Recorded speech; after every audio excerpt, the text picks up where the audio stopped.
Howdy, everybody out there in video land. I'm coming to you very, very, very excited today. Let me kind of back up a little bit. A lot of you know, I was basically taking the vision of the Empire State Building and putting it on hold, putting it on the shelf.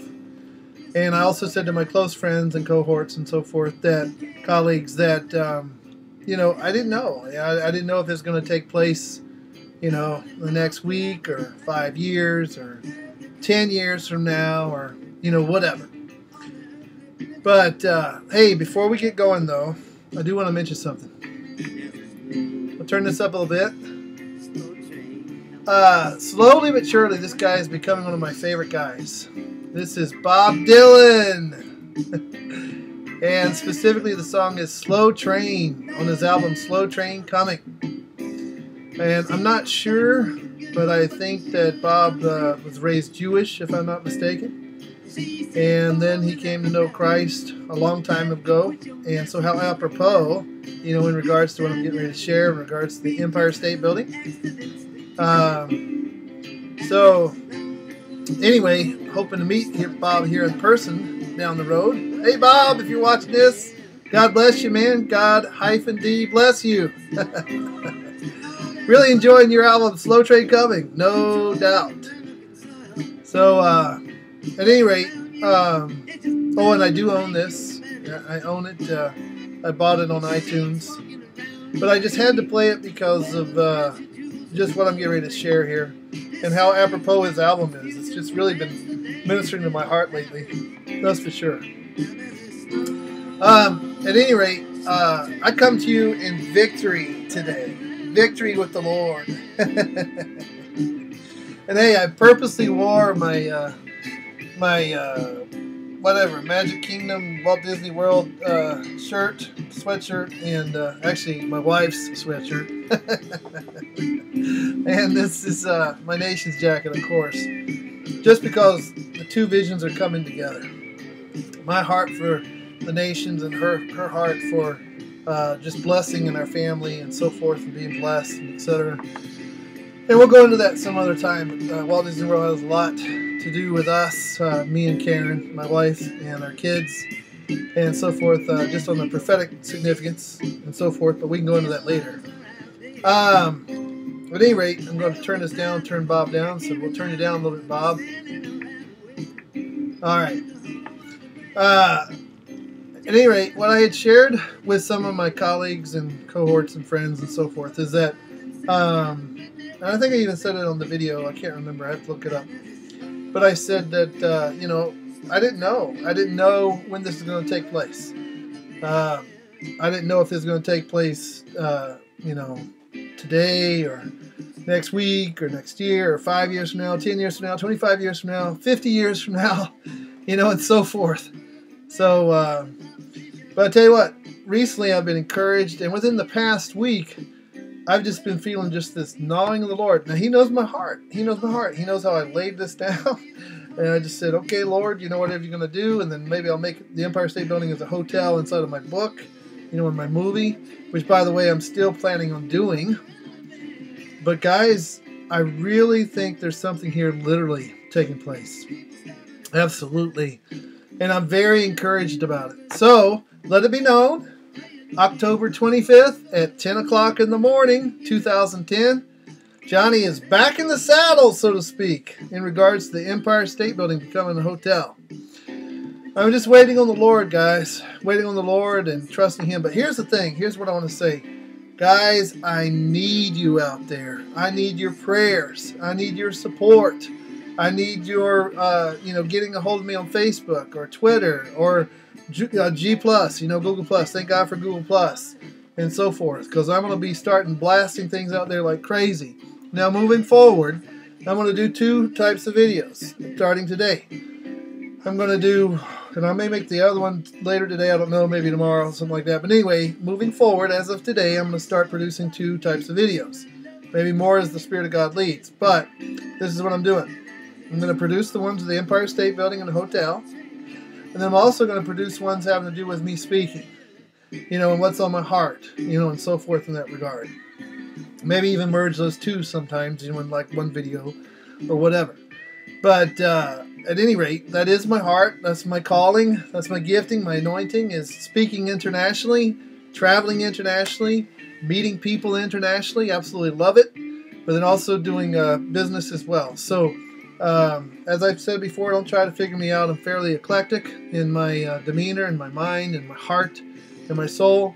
And I think I put this out there before too, that I'm like a Da Vinci. And here's one of the reasons I really love Bob Dylan, where I can relate to Bob Dylan, is, you know, so many people tried to figure him out. And they tried to pigeonhole him and put him into some type of, you know, whatever, some type of mold. And you know what? You can't do that with people who are very gifted and anointed and geniuses, which Bob is, you know, and so forth. And you just can't do it. And hey, to give credit where credit's due. Oh, I love this song. It's called I Believe in You by Bob Dylan. It's awesome. On the same album, Slow Train Coming. This is when I set up one where it's, you know, constantly does that in the background. So that's where I felt like the Lord to play this. But anyway, so take it away, Bob. I believe in you. Take it away. Yes. Well, turn up just a little bit so we can hear it. Take a little bit breather for me.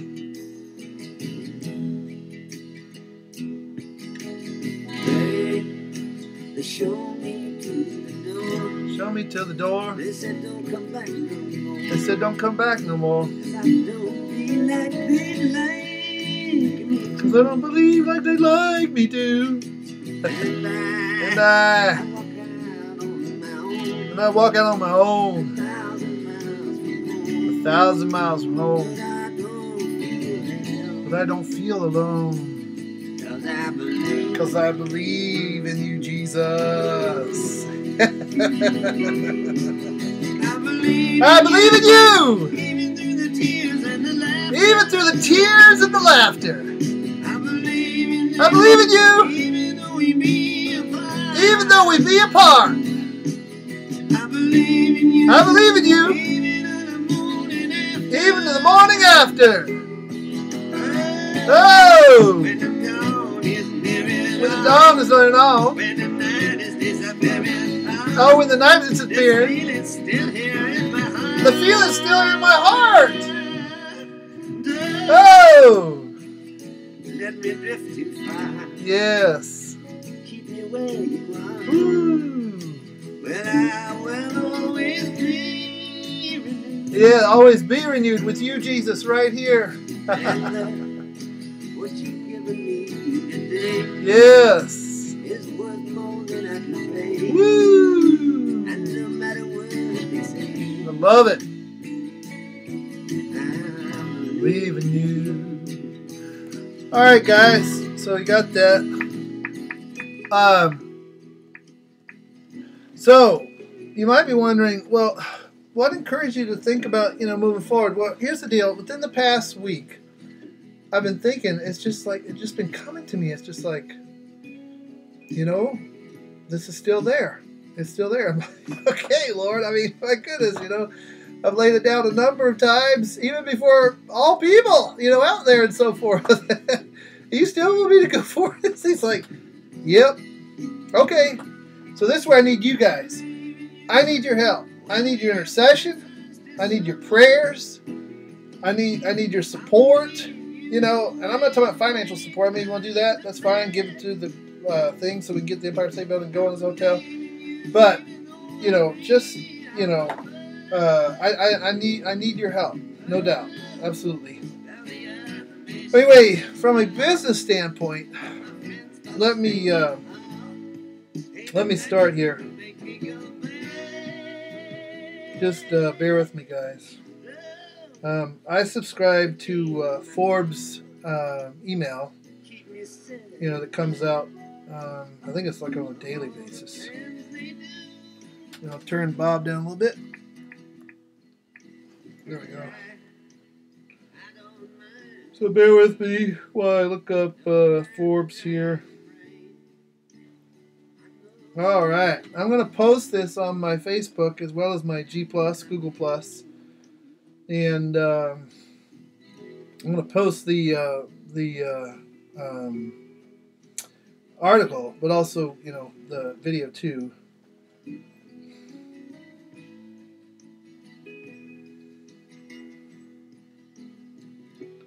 Alrighty.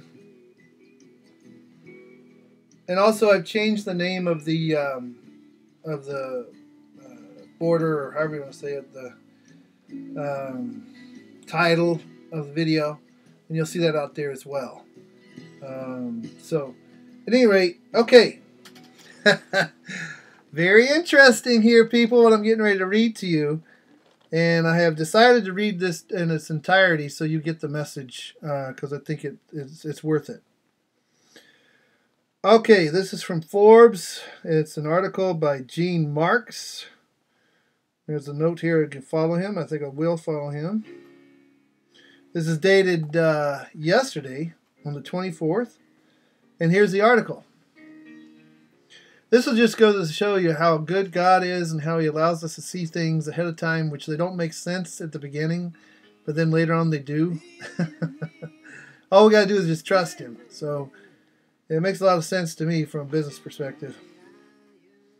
All right. Why property managers have panic in their eyes. Why property managers have panic in their eyes. All right, now we'll give credit to credit's due with Bob.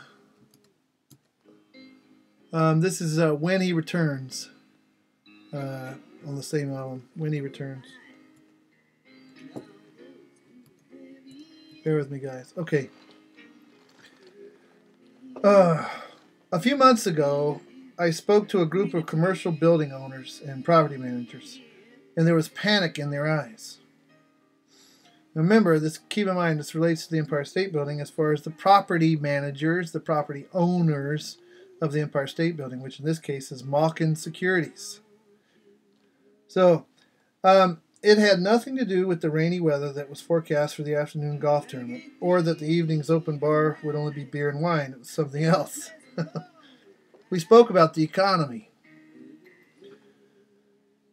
Here's an interesting thing history-wise. I've talked about this before, but the Empire State Building, when it was founded in its inception and built and so forth, was during the incredible hard times of the Depression. And so look it up in history. It's incredible. Well, this idea that the Lord has given about the Empire State Building being a hotel is coming right about the same time. I mean, as far as economic turmoil within not only the United States, but also worldwide. So very interesting. So we spoke about the economy, the slow growth of GDP, the potential rise in interest rates and inflation, the challenges that the Fed faced, the budget battles in Washington, the tax increases which are headed our way. All of these topics concerned them, but it did not panic them. They listened obediently, sipping their iced teas and trying not to fall asleep. That is until I got to one specific thing that really caught their attention. Cloud computing. So, wow. So what does cloud computing have to do with real estate? Well, listen. And how it will affect their industry. As we together discussed this trend and the related technologies that it affects, I noticed the participants began to wake up. They sat straighter in their chairs. Woo! They began to squirm. And they started to ask questions. Hey. A lot of questions. Whoa! And I saw panic in their eyes. Ah! That's exactly what I mean. Last week, Bloomberg Businessweek reported a slowdown in the demand for office space. That's what's in the Empire State Building.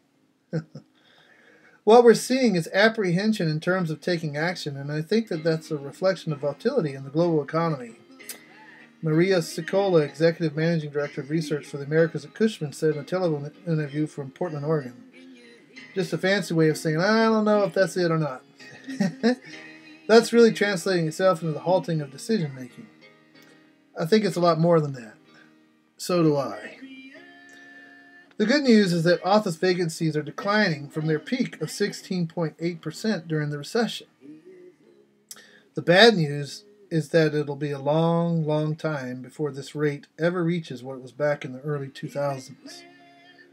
Don't believe me? Take a look at just how low office vacancies were at the beginning of that decade compared to now. And there's a chart here. You'll see it on the article. Of course, a big factor here is people and the slow economy. With unemployment hovering at 9.2%, there are less butts in office chairs and more butts at home watching Judge Judy.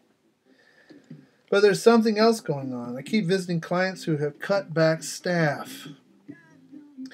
Walking to their conference rooms, they take me through large swaths of empty spaces of inhabited floors where cubes once filled with busy people used to be. All right, to give credit where credit's due. This is Bob Dylan, Slow Train Coming. When you gonna wake up? How apropos.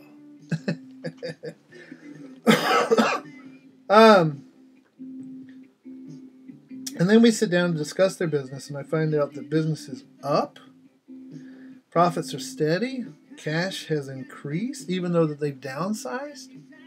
Huh. Interesting. What's that about? Let's find out. So the next page. Okay. When the economy returns, will those butts be there to fill those cubicles? Well, let's repeat that again. When the economy returns, will those butts be there to fill those cubicles? I don't think they will. Interesting.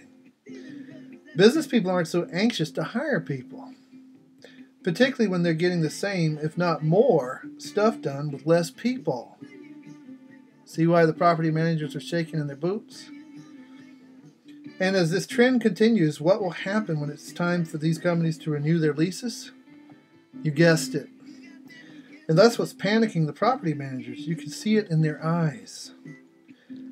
Property managers have got a solution for you, specifically the one that owns the Empire State Building, so you don't have to deal with those issues. I'm right here. Give me a call. I'll just tell you my cell right now, 612-644-2412.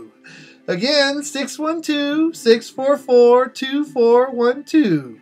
Let's do it the international way. +1 612-644-2412. All right, because I'm not sure if I'm gonna write all this stuff down. That stuff you put on there and stuff. There's gotta be somebody want to Facebook me or YouTube comment me or something. Say how you do this thing quickly, or somebody want to do that for me. Okay.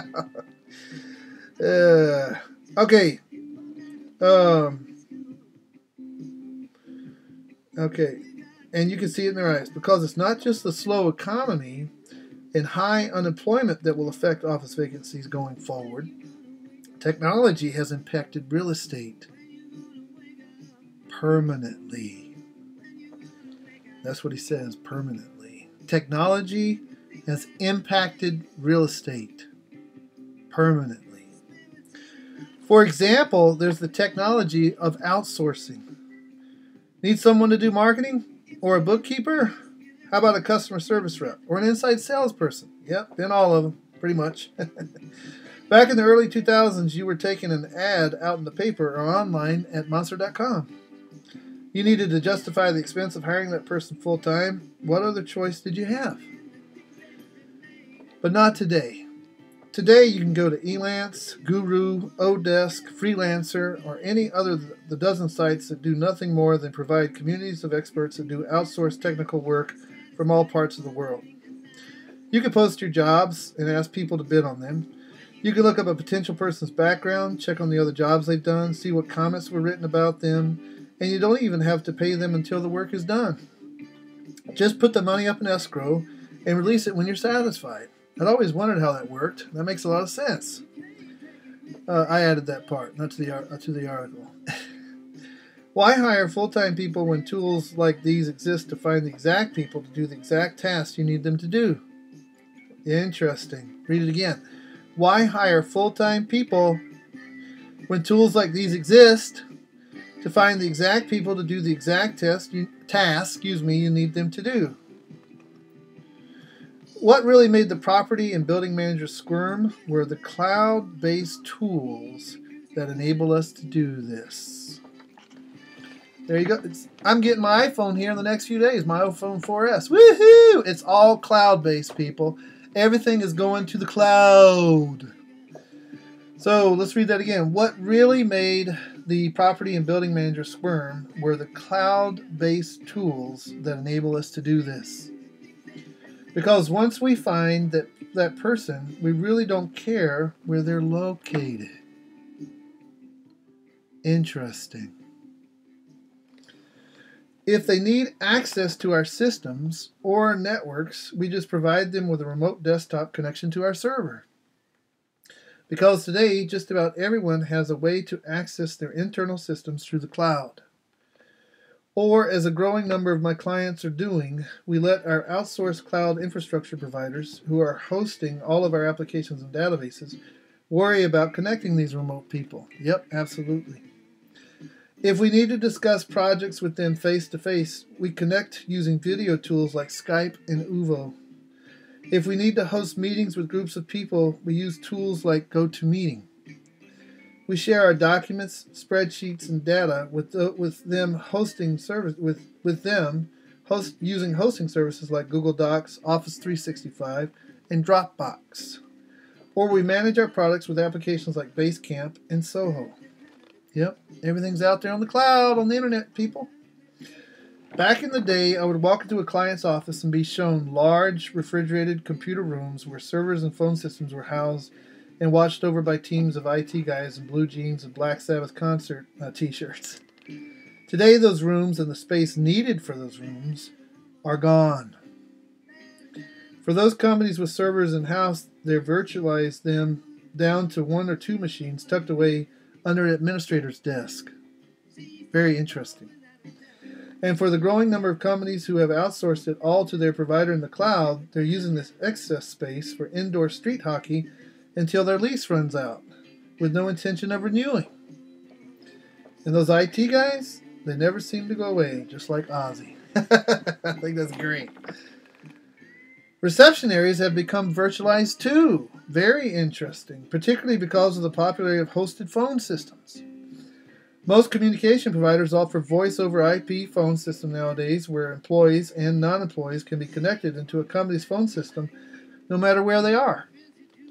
And firms like Virtual PBX and Grasshopper host entire phone systems like mine for close to $10 per month per user. That way, my receptionist can be working from her home in Cleveland even when a phone call is made to my office in Philadelphia. It gets bounced to her phone and she's able to redirect the call to the right extension. That is assuming that a reception is even needed anymore. We're also used to automated systems where we choose the extension or search through a directory for the employee or department we need and are then bounced to the right person. Guys, I found that to be the case when I've contacted people about the Empire State Building. It's amazing. That person can also be somewhere other than an office. In fact, more times than not, he's not in the office. Yours truly. He's on his mobile phone or at some other location. Building and property managers aren't happy about this. What I want to assert to you is there's got to be a solution to the big real estate out there in order for it to stay viable. Otherwise, the economy is just going to go like this. Excuse me. Just got a screensaver. It's going to go like this, and it will affect the commercial real estate. Actually, that's what they predicted. After the mortgage thing that was happening and so forth, they predicted the next thing that was really going to be hit hard was commercial real estate. Well, I've got something that I really believe is going to affect the Empire State Building big time. And you got to know where my heart is. I'm going to put Christians and Jews together on a board to be able to affect the Empire State Building for such a time as this. So, excuse me. So, if you want to do business with me, no, you're going to be doing business with my company, Nicodemus Market Innovation LLC. Nicodemus Market Innovation LLC. One more time, Nicodemus Market Innovation LLC. And you're going to be doing it with me, and you're going to be doing it based on I'm reporting directly to the Lord Jesus, and He's given me specific ways to do it. And we're going to do it together by putting Christians and Jews together on the board, and then we're going to be able to build this hotel for the glory of His name in the last days there inside New York City. It's a hotel, so it's exciting. Building and property managers aren't happy about this, but staffing firms are loving it. Interesting. Take Harold M. Messner Jr., Chairman and CEO of Robert Half International. Tomorrow, they'll be releasing their third quarter results. Keep an eye on that. Because if these results are anything like the second quarter, Mr. Messner will be having a very thankful Thanksgiving. That's because in the second quarter, Robert Half's revenues were up 22% from 1 year ago. This has been among the fastest post-downturn recoveries we have seen in our business, said, I'm assuming a very gleeful Mr. Messner. This last recession was deeper than past ones in our history, but revenues have grown faster than in periods following other downturns. Notwithstanding the disappointing job report for June, we saw higher demand for our professional staffing services in the United States throughout the second quarter. Okay, and then the last part of this, guys, is,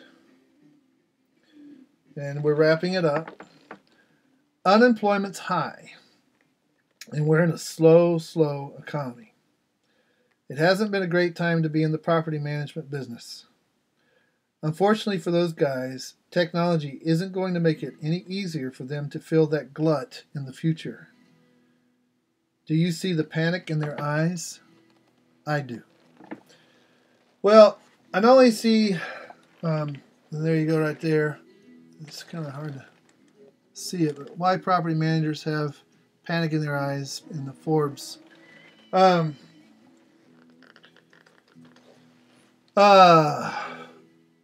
You know what? The property managers are having panic in their eyes. But I don't want them to have panic in their eyes. I want them to have hope in their eyes. And I believe I've got something that will give them hope. So, for whoever's watching this, you're in property management, Malkin Securities, of course, and so forth, give me a call. I'd love to talk to you. Get my number, we'll do the international. +1 612 644 2412. +1 612 644 2412. So that should do it. I can't think of anything else. I do want to say this. I'm getting real excited about being able to speak at Adam Sasano in Kampala, Uganda, that side of his ministry there. That's going to be just fantastic. Can't wait. Looking forward to that, Adams. God bless you, man. And then also being able to speak and visit with Atif Salim and also Tahir Salim in Lahore, Pakistan. And then also John and Violet in Lahore, Pakistan as well. So looking forward to that, guys, very much. And so appreciate your time, your prayers, and everything. So you'll see that the video has part, and then it has a Hebraic language. How apropos. 1 is what it says inside of the title. So part Hebraic language, which means translated in English, is 1. So part 1, so there's many more coming. All right, guys. Hey, I appreciate your time. God bless you. And shalom. And I'll just turn up Bob here just a little bit. And we'll see what one is playing now. It's Oh, I Believe in You by Bob Dylan. All right, guys. Have a fabulous day. And we'll be talking to you soon. And Skype me, email me, Facebook me, Google Plus me, call me, text me, however way you want to, and let's get this thing going. It's time to get the Empire State Building going for the kingdom of God. Go Spiders. Good. Woo! Yes, I believe in you, Lord. Yes. Woo!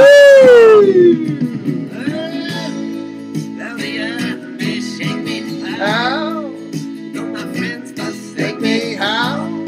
Hey Sam, I know you're watching this. Let's do some planning. Let's do some talking. This thing's fresh again and so forth. We need to call out to the King. We need to storm the gates. And I've also got another idea that I want to mention to you that I think is really from the Lord. Another entrepreneurial idea. So let's talk. Sam Fisher White Soul. God bless you, Sam. God bless all you guys. All right, love you guys. Shalom. Thanks, Bob.